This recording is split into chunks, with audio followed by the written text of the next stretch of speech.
টাকা এমন একটা জিনিস যার আছে সে অন্যদের মানুষ বলে মনে করে না, আর যার নেই তাকে কেউ এই পৃথিবীতে মানুষ বলে মনে করে না। সুতরাং অর্থের অবমাননা করা কোনো মানুষের উচিত না, কোনো মানুষের উচিত না। টাকা আবার এটাও ঠিক যে অর্থই সব কিছু নয়, অর্থ অনেক কিছু।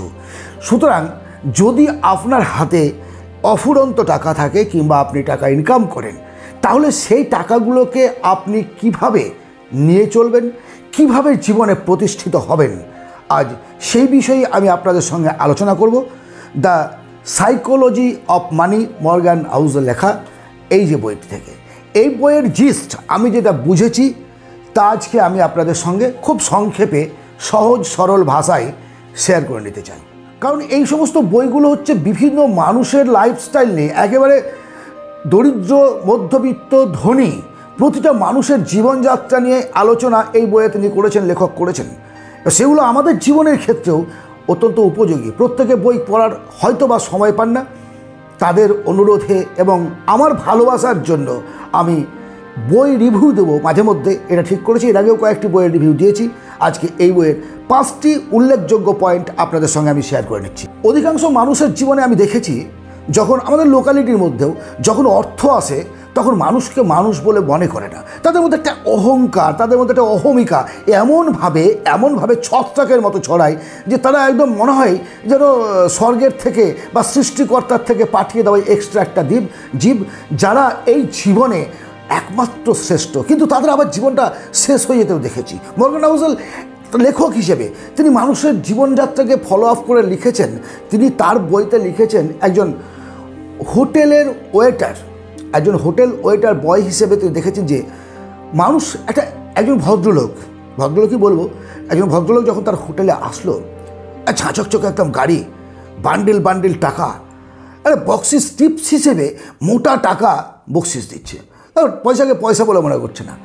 হঠাৎ করে একদিন তার ল্যাম্পপোস্টের সঙ্গে, হোটেলের ল্যাম্পপোস্টের সঙ্গে একটা ধাক্কা লাগে, ল্যাম্পপোস্টটা নষ্ট হয়। ম্যানেজার বাবু ওই ভদ্রলোককে ডেকে বলেন যে স্যার, আমাদের এই ল্যাম্পপোস্টটা ঠিক করতে $500 মতো খরচ হবে, কাইন্ডলি যদি দিতেন তাহলে খুব ভালো হতো।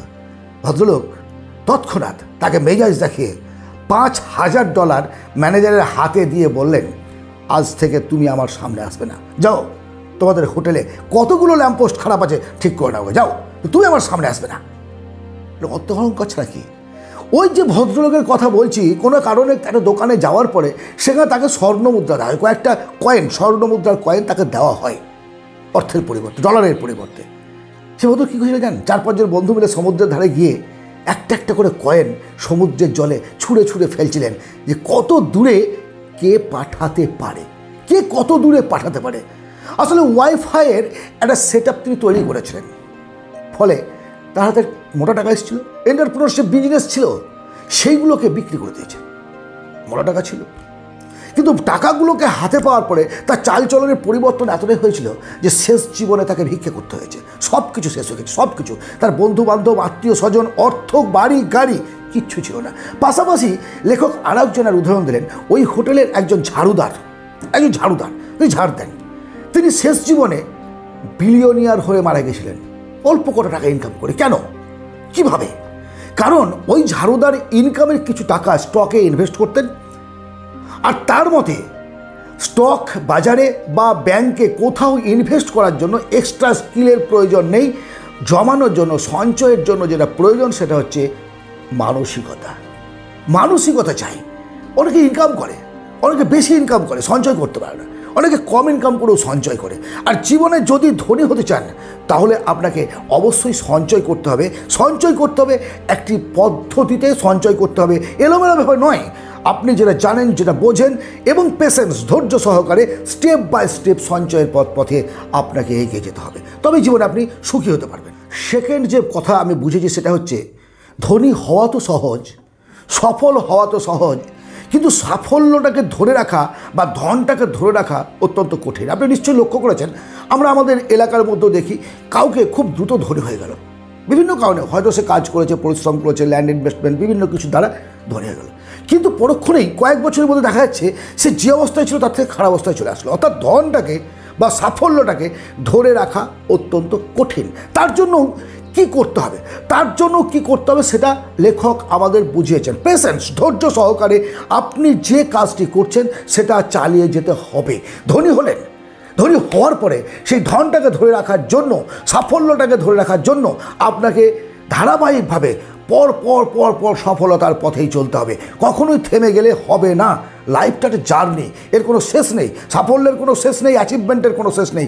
একটির পর একটা অ্যাচিভমেন্টের হাতছানি আপনি পাবেন এবং আপনাকে অ্যাসিস্টের জন্য আগামী দিনের দিকে এগিয়ে যাবে। ওয়ারেন বাফেটের উদাহরণ তিনি এখানে টেনেছেন। সমসাময়িক ওয়ারেন বাফেটের সমসাময়িক অনেকে তো স্টক মার্কেটে ইনভেস্ট করেছিলেন। কজন কোটিপতি হয়েছিলেন, কজন সফল হয়েছিলেন, কজনকে আপনি চেনেন, আমি চিনি, কিন্তু ওয়ারেন বাফেটকে চিনি। কারণ কি? কারণ একেবারে স্টুডেন্ট লাইফ থেকে তার বৃদ্ধ বয়স পর্যন্ত তিনি স্টক মার্কেটে টাকা খাটিয়েছেন, টাকা ইনভেস্ট করেছেন এবং সেটা ধারাবাহিকভাবে করেছেন, সুন্দরভাবে এগিয়ে গেছেন। কিন্তু আমরা অনেকেই আমাদের পেশেন্স রাখতে পারি না। আমি এর আগে কয়েকটি ভিডিওতে বলেছি, স্টক মার্কেটে যদি আপনি টাকা খাটাতে যান, শেয়ার বাজারে টাকা খাটাতে যান, তাহলে আপনাকে পেশেন্স রাখতে হবে। 2 বছর 5 বছরের জন্য হবে না বস, আপনাকে মিনিমাম 12 বছর বা 20 বছরের জন্য টাকা ইনভেস্ট করতে হবে। ওয়ারেন বাফেট সেটা করেছিল। তার মধ্যে সফলতাটাকে ধরে রাখার একটা অ্যাচিভমেন্ট ছিল। অল্প বয়সে ওই জন্য ওয়ারেন বাফেট প্রচুর টাকা ইনকাম করতে পারেননি, বাট শেষ জীবনে এসে ওই যে কম্পাউন্ডিং সিস্টেমের ইন্টারেস্ট, সেটা তিনি বুঝতেন বলেই শেষ জীবনে এসে একটা মোটা টাকা ইনকাম করেছিলেন। এই বিষয়ে একটা কথা আপনাকে বলে রাখি, শেয়ার তখনই কিনবেন, স্টক মার্কেটে টাকা তখনই ইনভেস্ট করবেন যখন কেউ সেল করছে সেই শেয়ারটা কিনুন। যখন কেউ সেল করছে সেই শেয়ারটা কিনুন। সেই ব্যক্তি লাভের জন্য যদি সেল করে থাকে, বুঝতে পারলো কথাটা? সে হয়তো 20 বছর আগে ইনভেস্ট করেছিল, তার প্রচুর টাকা হয়েছে, পেয়েছে, কিনলো, বিক্রি করে দিল, লাভের জন্য বিক্রি করলো। তখন আপনি সেই সেলটাকে, লসে যে বিক্রি করছে সেই সেল কিনলে আপনি লাভবান হতে পারবেন না। থার্ড নলেজ, এই পৃথিবীতে কেউ মূর্খ নয়। যে ছেলেগুলো বা যে মানুষগুলো সোয়াপের পেছনে খরচ করছে তারা মূর্খ নয়। যে লটারি কেটে টাকা উড়িয়ে দিচ্ছে বলে আপনার ধারণা, তিনিও মূর্খ নন। সে মূর্খ নয় যে জুয়া খেলে, মূর্খ নয় যে সমস্ত টাকাকে ইনভেস্ট করে দিয়ে জিরোতে ভিক্ষা করতে থাকে, মূর্খ নয় সে যে ইএমআইয়ে গাড়ি কেনে, বাড়ি করে, ঘুরে বেড়ায়, ট্যুরে যায়, তারা কিন্তু কেউ মূর্খ নয়। মূর্খ নয়, শুধু মানসিকতা তাকে সেই কাজটি করতে বাধ্য করছে। তার সমাজ, তার পরিবেশ, তার আশেপাশের মানুষজন, সমস্ত কিছুর প্রভাব কিন্তু আমাদের মনের ওপর পড়ে। আর মনের ওপর পড়ে বলেই আমরা মনকে কন্ট্রোল করতে না পেরে মনের দ্বারা পরিচালিত হতে বসে আমাদের অর্থগুলোকে উড়িয়ে দিই। সুতরাং আপনার মানসিকতার পরিবর্তন যতক্ষণ পর্যন্ত না আপনি করবেন, ততক্ষণ পর্যন্ত আপনি অর্থবান মানুষ, সফল মানুষ হতে পারবেন না। বিজনেস করুন, চাকরি করুন, যা কিছু করুন, একটা মেন্টালিটির প্রয়োজন, ইনভেস্টমেন্ট মেন্টালিটির প্রয়োজন আছে। ওই যে প্রথমে আপনাকে বললাম আমি যে একজন ক্রোড়পতি, একজন বিলিয়নিয়ার সোয়াপের জন্য সমস্ত টাকাটাকে উড়িয়ে দিলেন, আবার পাশাপাশি ওই হোটেলের একজন ঝাড়ুদার, সে একটা সময় বিলিয়নিয়ার হলেন জমাতে জমাতে কম্পাউন্ডিং সিস্টেমে, রিটায়ারমেন্টের সময় মোটা একটা টাকা পেলেন। ওয়ারেন বাফেটের কথাও সেই প্রসঙ্গেই আমরা আলোচনা করেছি। তাহলে আপনি বুঝতে পারছেন, দ্যাট ইজ দ্য মানসিকতা। এটাই হচ্ছে আমাদের মানসিকতা। যদি জীবনে পরিবর্তন চান, যদি জীবনে উন্নতি করতে চান, আপনার সফলতার ধারাবাহিকতা যদি আপনি ধরে রাখতে চান, মানসিকতাকে চেঞ্জ করুন, যেটা আমরা করতে পারি না। ধনী হয়ে গেলাম মানে এবার শো অফ শুরু করে দিলাম। যেটাও আমি একটা হয়তো সাধারণ যাত্রীবাহী গাড়িতে, শুরু হয়ে গেল আমার পার্সোনাল কার, শুরু হয়ে গেল আমার এরোপ্লেন যাত্রা, দুবাই, থাইল্যান্ড, সুইজারল্যান্ড, ফ্রান্স, কাজ কাজ ঝকমালো ঘুরে বেড়াতে শুরু করলাম। বলো মোটা টাকা এসছে। অর্থ এবং সময় পরিবর্তনশীল। অর্থের নিজস্ব কোনো অস্তিত্ব নেই। যার দ্বারা যখন হাতে থাকে যার, তখন তার অধিকারে থাকে। আজ আমার পকেটে যে টাকা আছে সেটা কালকে থাকবে এমন কোনো গ্যারেন্টি নেই। আজকের বিষয় সম্পত্তি। একটা কথা প্রসঙ্গে আমি একটা বাস স্ট্যান্ডে একদিনকে বসে আছি, সেখানে একজন ভদ্রলোক একটা কথা বলেছেন, আমার খুব দারুণ, বয়স্ক একজন ভদ্রলোক, খুব মনের মধ্যে কথাটা আমার বেঁধেছিল। তিনি বলেছিলেন, তখন আমি বাড়ি করছি, সবাই বাড়ি করতে শুরু করেছি, দামি রড, সিমেন্ট, বালি সব কিছু ভালো ভালো আমি কিনছি। এবার সেটা গল্প হচ্ছে, আর 5টা বন্ধুর সঙ্গে আমি গল্প করছি। তিনি পাশ থেকে বললো, বাবু এটা কথা বলবো? বলুন কী আবার? চা খাচ্ছি, গল্প করছি। বলো, দেখো তুমি আজকে যে বাড়িটা করছো না, 100 বছর পরে এই বাড়িটাই তুমি থাকবে না। আমরা আমাদের রেসিং ঘোড়া আমাদের লাইফের ম্যাক্সিমাম 90 বছর বা 100 বছর বা 80 বছর ধরে নিই, কিন্তু এগোচ্ছি। লাইফ টাইম বাঁচবো না, আমিও জানি, আপনারাও সবাই জানেন। কিন্তু তুমি যে করছো সেটা যত দামি জিনিস দিয়ে করো না কেন, 100-150 বছর পরে ওই বাড়িতে অন্য কেউ থাকবে। তুমি কার চিন্তা করছো? বাড়িটাকে সুন্দরভাবে তৈরি করার, বাড়ির, নাকি নিজে ভালোভাবে জীবন যাপন করার? কথাটা আজও ভুলবো না এবং কথাটা আগামী দিনেও আমার মধ্যে থাকবে মনে। আর আমার ভালো লেগেছে বলেই আমি তোমাদের মধ্যে, আপনাদের মধ্যে এই কথাটাকে শেয়ার করে নিলাম। খুব গুরুত্বপূর্ণ কথা, সত্যি তাই। আমরা কি করি? সফলতাটাকে ধরে রাখুন, অর্থের পেছনে ছুটে লাভ নেই। অর্থ অটোমেটিক আসবে, অর্থের অপচয়ও করবেন না, আবার কামড়ে ধরে নিয়ে বসে থাকবেন না। বারবার একটা কথাই আপনাদের আমি বলবো, ইমোশনের দ্বারা কখনোই পরিচালিত হবেন না। যেটা রিয়ালিটি, যেটা বাস্তব, যেটা বোঝেন, সেইভাবে জীবন যুদ্ধে এগিয়ে চলবেন। সঞ্চয়ের ক্ষেত্রে, সফলতার ক্ষেত্রে এবং সেটাকে ধরে রাখার ক্ষেত্রে নিজের ইমোশন কন্ট্রোল করে, যেটা বাস্তব সেটার উপর ভিত্তি করে আপনি এগিয়ে চলুন। কখনোই আপনার ফেলিওর আসবে না। আপনি এমন কাজ করুন না যে কাজের জন্য মানুষ আপনার মতো হওয়ার চেষ্টা করবে। আমরা নকল করতে যাই, নকল না, আপনাকে যেন অন্যরা নকল করে, আমাকে যেন অন্যরা নকল করে, এইভাবেই কিন্তু চলতে হবে। 4 নম্বর রুলস হচ্ছে, 4 নম্বর নিয়ম তিনি যেটা বলেছেন 4 নম্বর অধ্যায়ে, আমি যেটা বুঝেছি সেটা হচ্ছে টাকার খিদে কখনো মিটবে না। টাকা এমন একটা জিনিস, একটা মানুষকে আপনি বসিয়ে খাওয়ান, দেখবেন না না না না না বলবেন, কিন্তু টাকা কখনো কারো খিদে মেটাতে পারে না। আজকে আমার যদি কিছু টাকা থাকে, আমি চাইবো আরও টাকা আসুক। যার কোটি টাকা আছে সে চাইবে বিলিয়নিয়ার হয়, ট্রিলিয়নিয়ার হয়, মিলিয়নিয়ার হয়, লাখপতি, কোটিপতি। মানে টাকার খিদে কোনো দিন মিটবে না। তাহলে সেই খিদেটাকে মেটানোর জন্য অহেতুক লোভে পা দেবেন না। লেখক এই বিষয়টিকে ভালোভাবে বোঝানোর জন্য কলকাতার রজত গুপ্তের উদাহরণ টেনেছেন। 2008 সালে রজত গুপ্ত $1000 বিলিয়ন মালিক ছিলেন। সেই সময়ে এক সময় তার কিছু ছিল না, একেবারে বেওয়ারিশ ছেলে, কিন্তু সে সেই মুহূর্তে একটা কোম্পানির সিইও হয়েছিলেন তার মেধাশক্তি এবং বুদ্ধিমত্তার দ্বারা। কিন্তু বললাম তো যে তার লোভ, টাকার খিদে, এই খিদের ফলে কি হলো, কোম্পানির গোপন মিটিং, অর্থ সংক্রান্ত যে গোপন মিটিংগুলো, সেটা ফাঁস করে দিত অর্থের বিনিময়ে। একসময় ধরা পড়ে যায় এবং জেল খাটে লাইফটার স্পয়েল হয়ে যায়, বাদ হয়ে যায়।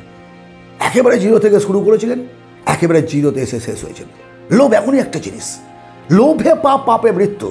রজত গুপ্ত তার উদাহরণ। অথচ চিন্তা করুন, রজত গুপ্তের কাছে যে পরিমাণে টাকা ছিল, যদি কোনো কাজ তিনি না করতেন, সেই মুহূর্তে রিটায়ার্ড নিতেন, ভলান্টারি রিটায়ারমেন্ট, আমি কাজ করবো না, সেই টাকাটা ব্যাংকে রেখে দিয়ে মান্থলি যে ইন্টারেস্ট পেতেন, সেই টাকায় ফুটানি করে শখ আহ্লাদ ঘুরে বেড়িয়েও শেষ করতে পারতেন না। আপনি কল্পনা করে দেখুন। অথচ লোভ, ওই যে বললাম, আরও চায়, আরও চায়, আরও চায়। পরিশ্রম ও মেধার দ্বারা যতটা পারেন আদায় করে নিন। দ্রুত লোভের ফাঁদে পা দেবেন না ধনী হওয়ার জন্য। আজকের আলোচনার শেষ পয়েন্ট, লাক এবং রিস্ক দুই ভাই। জীবনে উন্নতির জন্য ভাগ্যের অবশ্যই কিছুটা হাত আছেই, তার সঙ্গে সঙ্গে রিস্ক নিতে হয়। বিজনেস করতে গেলে রিস্ক নিতে হবে, আপনি কাজ করতে গেলে, চাকরি করতে গেলে লাইফে একটা রিস্ক আছে, সমস্ত কিছু আছে। তবে ভাগ্যটাকে একেবারে আপনি উড়িয়ে দিতে পারেন না। লেখকের অভিমতে আমি কথাটা বলছি, কারণ বিল গেটস লেক টাউন স্কুলে যখন ভর্তি হন, তার কাছে অর্থনৈতিক অবস্থা ভালো ছিল তার পরিবারের। সেই স্কুলেই একমাত্র কম্পিউটার ছিল। সেই স্কুলে তিনি নিজে বলেছেন, তিনি তার জীবনের ভাষণীতে নিজে বলেছেন, যদি তিনি সেই স্কুলে ভর্তি হতে না পারতেন, তাহলে কম্পিউটার সম্পর্কে তার কোনো ধারণা তৈরি হতো না। কম্পিউটারের স্যারের প্রতি তার একটা ভালোবাসা জন্মায়, তাদের 3-4 জনের একটা গ্রুপ তৈরি হয় এবং এই 3-4 জন মিলে কম্পিউটার স্যারের দ্বারা দুর্দান্তভাবে কম্পিউটারকে রপ্ত করতে পেরেছিলেন। এবং ওই 3 বন্ধু মিলে এক সময় সফটওয়্যার, মাইক্রোসফট সফটওয়্যার আবিষ্কার করেছেন, যা আজকে আমরা ঘরে ঘরে ব্যবহার করছি। তিনি নিজে বলেছেন যে ভাগ্য কিভাবে মানুষকে পরিচালনা করে তার একটা উদাহরণ হচ্ছে, আমি কম্পিউটার স্কুলে ভর্তি হতে পেরেছিলাম, তা নাহলে কম্পিউটার জানতাম না। আমার থেকে অনেক মেধাসম্পন্ন ছাত্রছাত্রী ছিল অন্যান্য বিদ্যালয়ে, তারা কিন্তু এই জায়গায় আসতে পারেনি। দ্যাট ইজ দ্য ভাগ্য। তার সঙ্গে কর্ম করেছেন, তাকে পরিশ্রম করতে হয়েছে। আর একজন বন্ধু, তার ক্যাটস নামে ছিল, তিনিও তার বিল গেটসের একজন প্রিয় বন্ধু ছিল। সে তার পড়াশোনা না থামিয়ে, অর্থাৎ বিল গেটসের গ্রুপে না ঢুকে লেখাপড়াটাকে চালিয়ে গিয়ে তার টার্গেট ছিল মাউন্টেন জয় করার। আর সেই নেশা, সেই রিস্ক তাকে এক সময় শেষ করে দেয়। মাউন্টেনে ওঠার সময়, ক্লাইম্বিংয়ের সময় পড়ে গিয়ে তার মৃত্যু হয়। তিনি বলেছিলেন, যদি লেখাপড়ার পাঠ চুকিয়ে আমার সঙ্গে থাকতো, তাহলে হয়তো ক্যাটস আজ পৃথিবী বিখ্যাত মানুষ হতে পারতো।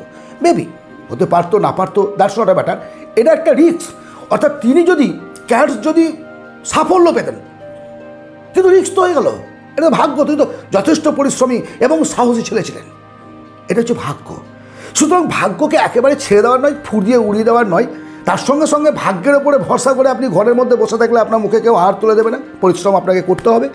জীবনযুদ্ধে জয়লাভ করার জন্য আপনাকে সময়ের অপেক্ষা করলে হবে না, সময়কে সময়ের মতো করে ব্যবহার করতে হবে এবং আপনার জীবনের সুসময় রূপে তৈরি করে নিতে হবে। এটাই লাইফস্টাইলের নিয়ম, এটাই হচ্ছে দ্য সাইকোলজি অফ মানির জিস্ট, আমি যেটা মনে করেছি। সুতরাং শেষ অবধি আপনাকে আমি একটি কথাই বলবো, পরিশ্রম, বুদ্ধিমত্তা এবং ভাগ্য তিনটাকে যোগ করুন, আপনার জীবন অটোমেটিক আপনি দেখতে পাবেন এবং সেইভাবে এগিয়ে যেতে পারবেন। ধন্যবাদ আজকের এই আলোচনা এতক্ষণ ধরে শোনার জন্য।